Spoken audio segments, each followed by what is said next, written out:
Krškem je domača ekipa pričakala Domžale, ki so v prejšnjem krogu izgubile proti Radomljam, doživele hladen tuš.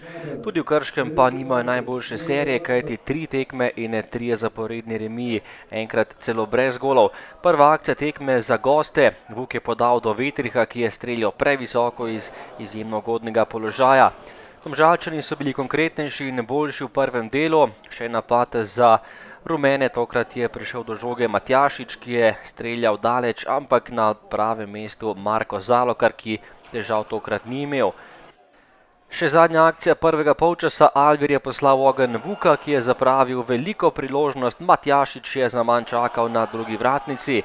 Drugi polčas in 4. minuta nadaljevanja, še naprej napadi Domžal in skoraj avtogolu domači mreži.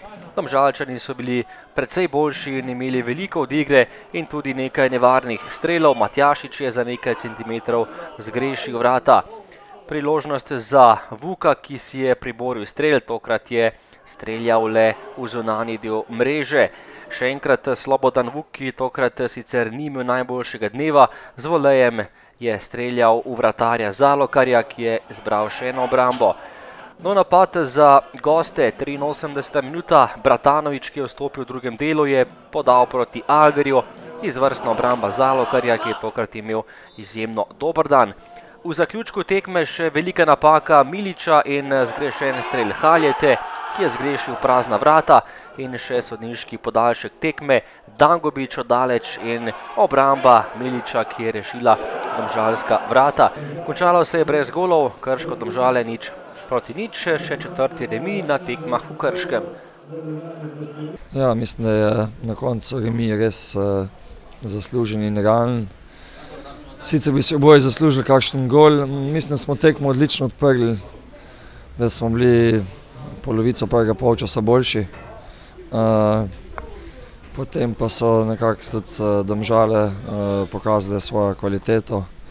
Tako da prvi polčas bil res dosti izenačen, drugi polčas pa potem so bile Domžale boljše pritiskale, mogli smo res veliko improvizirati na številnih igralnih mestih, ampak so fanti danes pokazali karakter, nismo odigrali najboljše tekme, definitivno pa najbolj karakterno to jesen in na koncu smo imeli tudi šanse.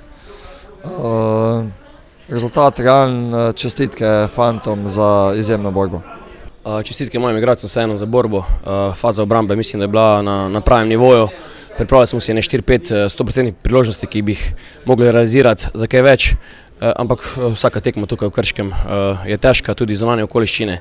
Igrišče danes je prevladovala večinoma samo borba in vseeno smo lahko s točko zadovoljni.